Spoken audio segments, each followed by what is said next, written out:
As the transfer of this power takes place, there is nothing to be seen except an occasional line outside a church or school, or a file of people fidgeting in the rain, waiting to enter the booths. No bands play on Election Day, no troops march, no guns readied, no conspirators gather in secret headquarters. The noise and the blare, the bands and the screaming, the pageantry and the oratory of the long fall campaign fade on Election Day. All the planning is over, all the effort spent. Now the candidates must wait.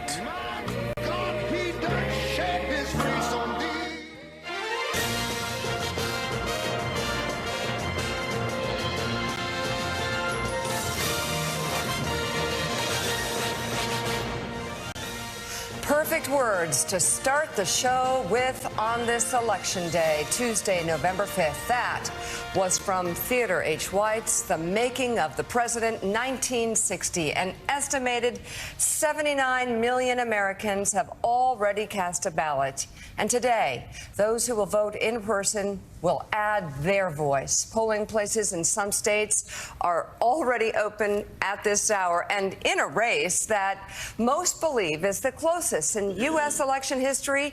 It was only fitting that residents in Dixville Notch, New Hampshire, who cast their ballots for president shortly after midnight, went with an even split. 3 votes for Vice President Kamala Harris and 3 for former President Donald Trump. Along with Joe, Willie, and me, we have the host of Way Too Early, White House Bureau Chief at Politico, Jonathan Lemire, NBC News and MSNBC political analyst, former U.S. Senator Claire McCaskill, and Pulitzer Prize-winning columnist and associate editor of The Washington Post, Eugene Robinson, is with us on this momentous election morning. And on this momentous election morning, as you said, Mika, the race is as close as anyone can remember in modern American history. If you believe the polls, Willie, then we are deadlocked at a tie. If you look at the New York Times aggregate of polls, it's a tie. If you look at their final New York Times Siena poll, it's a tie. If you look at the Washington Post's aggregate of polls, it's a tie. There are a few that are outside the margin of error. One for Harris that has her up 4.5 from yesterday. The Harris campaign obviously feeling very good this morning that they have just enough to win this. The Trump campaign has been confident all along, not quite as confident as they were before, but certainly those that are supporting them, every bit as confident as well. So something has to give. Yeah, that's right. I mean, we talk about how the polls have been not particularly accurate over the last couple of cycles, but when enough polls over enough weeks tell you the same thing, it's fair to say that this is a margin of error race. And it really is. When you look at those 7 battleground states, they could tip either way. This could be a long night, a long week where we're still counting the votes, or it could be a landslide in one direction or the other if somebody wins all 7 of those states. So we're standing on the precipice of something. And I do, watching Vice President Harris's day of rallies yesterday, and we'll contrast it with Donald Trump's, all the anxiety we keep hearing about, and it's real among voters about which way this election could go, clearly has turned into energy and action and purpose for people who have gone out in droves to volunteer for Kamala Harris, to knock on doors. They had more volunteers than shifts. They had to find other jobs for people to do. That's so amazing. yes, of course there's anxiety. Yes, people are worried about which way this could tip. But people have done the right thing, which is to get into the fight and try to make a difference. And you're starting to hear, as we get near the end, Jonathan Lemire, some anecdotal evidence that follows up when you hear 900,000 Harris volunteers knocking on doors across Pennsylvania. I heard last night from someone who was a Republican in Texas, turned into a never-Trumper, but didn't tell anybody, moved up to Pennsylvania. 9 knocks, but had voted Republican his entire life. 9 knocks on the door from Harris people every 3 days. When he finally voted to say, okay, I'll vote, his wife had not voted. 9 more knocks until the wife went to vote. And he said that was not the remarkable part. The remarkable part was a lifelong Texas Republican voter who moved to Pennsylvania didn't get 1 knock on the door from anybody in the Trump campaign, Oh, wow. from any Republican. Now, maybe all the rules of the past don't apply in this election. With Donald Trump, he breaks all the rules all the time for politics. And it works for him. But if the ground game is as important as we've all been led to believe, the ground game is important. Even Trump people will tell you it's worth half a point. It's worth 3/4 of a point in close races. And as Willie said, because all of these races are so tied, a 1-2 percentage point margin in all of these states means a landslide for either Donald Trump or Kamala Harris. Yeah, each state is so tight, but they all could break one way. We don't know. It's a great contrast there in terms of the ground game. The Democratic team, started under President Biden and then Vice President Harris, has built it up. It's just enormous. They have more volunteers than they know what to do with. They have their stories in Pennsylvania, Michigan, Wisconsin. There's going to door after door after door, and the Republicans are nowhere to be found. The Republicans outsourced a lot of their ground game to Elon Musk, to other groups. And there's also a difference between a volunteer knocking on a door, a Democratic volunteer who believes in the cause versus someone who's paid to be there and maybe phoning it in. And that's really important. And I'll say, Eugene, talking to people last night, there's still some confidence from the Trump team, though there's less than there was, say, before that Madison Square Garden rally 10 days ago. But last night, between last night and early this morning, I texted with over a dozen senior Democratic officials from the Harris campaign, the White House, the DNC, and some state parties.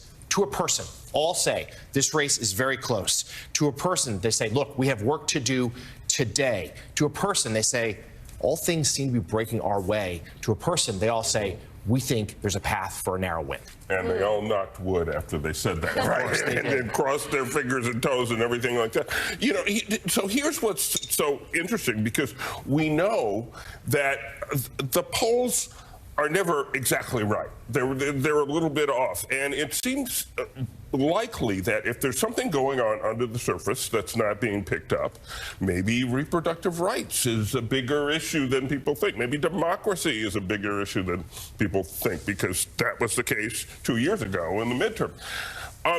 So it's not just happening in one state. It's happening in all the swing states. And so if they're all that close, you know, it can just a movement of a couple of percent that we're not picking up can actually mean a landslide. I think it's more likely that a bunch of the swing states go one way or the other way than, you know, a total mix in half and half. Say. That's what, so James Carville said several weeks ago. He said right now it's about 4-3. That's not how it's going to be on Election Day. It's going to swing 6 or 7 to one side. Yeah. And the only thing I would add to what you said, Jonathan, in our talks with the Harris campaign over the past several weeks, 2 weekends ago, they said it's grim. It's grim. We have a lot of work to do, and we don't know if we have time. Last week, they said, okay, we're going in the right direction. Early last week, they said, we're going to catch him. And I will say over the past 2 or 3 days, and I'm just reporting here, not jinxing anybody out there, so nobody screams.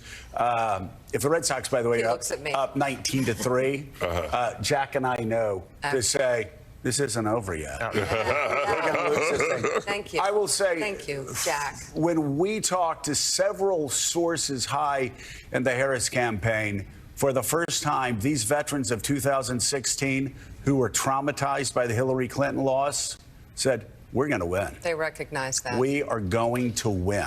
Yeah. And they say that knowing we got it wrong in 2016. We're not going to get it wrong this time. We are going to win. And the one note of caution is that we have seen 2 previous cycles. Donald Trump is very good at turning out voters on Election Day, and that there is still a sense that could happen. Maybe there is that surge of polling, of voters turnout. To this point, though, those low propensity voters they're banking on this time around, Mika, mostly young men, they're not seeing signs they've been out there. Maybe that will change today, maybe it won't.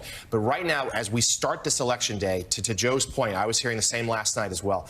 This is the most confident Democrats have felt. They're knocking on wood. They're not taking anything for granted. It is going to be a long day ahead, but they feel good about where they are. And I think the biggest issue, so many of them said to me, is when this all settles, we're going to look at each other and realize it was about Dobbs all along. Reproductive rights and women's rights were what this election was about. So that's, first of all, I want to ask Claire about that, but we have the candidates making their closing arguments, and even from last night, the contrast could not be more stark. And I know we've been saying that for the past few days, but when we show you their final speeches before even today's, if there are anything scheduled for today, it is just unbelievably different and dark. And we also have J.D. Vance trying to spin a pun or spin a tale about the garbage comments that have been made that started with the MSG rally, and he ends up calling Kamala Harris trash. So very different closing arguments between the two sides, Claire McCaskill. But the question will be, my belief is that women and men who get it will be the beacon in this election, but will it be enough? Well, there's two things in the last 2 weeks. Well, really three. You have the ground game, which we talked about. And let me just make sure everybody understands. Our side is using seasoned veterans who have worked the ground game cycle after cycle after cycle, and they have advanced their processes as they've learned what works and what doesn't. And the Harris campaign has spent multiples on the ground game than what has ever been spent before.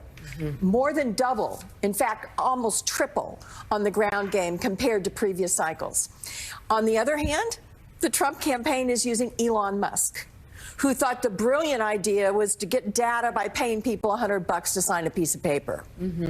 I'm not sure that's going to work out for the guy who wants to always be the smartest one in the room. The second thing is how you close. And what you're talking about, Mika, is a big deal, because the only voters out there who haven't made up their mind are what we call feels voters. And they get a sense at the end of the campaign. They're not digging down into climate change policy. They're not looking at what is going to really happen with tariffs. It's how a candidate makes them feel. Yeah. And I got to tell you, if you watched Donald Trump over the last week, how he made you feel was, is this real? Yeah. Can this guy actually be a serious candidate for president? Versus Kamala Harris, who absolutely oozed presidential poise, dignity, joy, hope, all the things, and unity. There's a place for everybody at her table. I feel really good. Let's look one last time at that contrast. Vice President Kamala Harris, Donald Trump making their final pitch to voters in several campaign rallies yesterday. The moods, the messaging, starkly different, to put it mildly. Harris offering optimism, hope.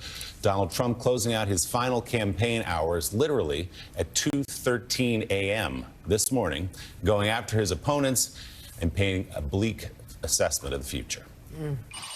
We are optimistic and excited about what we will do together, and we here know it is time for a new generation of leadership in America. For the past 9 years, we have been fighting against the most sinister and corrupt forces on earth. Instead of stewing over an enemies list, I will spend every day working on my to-do list on your behalf. A crazy, horrible human being, Nancy Pelosi, who cheats like hell. She's a crooked person. She's a bad person. Evil. She's an evil, sick, crazy. Oh, no. It starts with a B, but I won't say it. But in 2 days, we are going to take out the trash in Washington, D.C., and the trash's name is Kamala Harris. Now, tomorrow, women all across America of every age, both parties, are going to send a loud and clear message to Donald Trump, whether he likes it or not.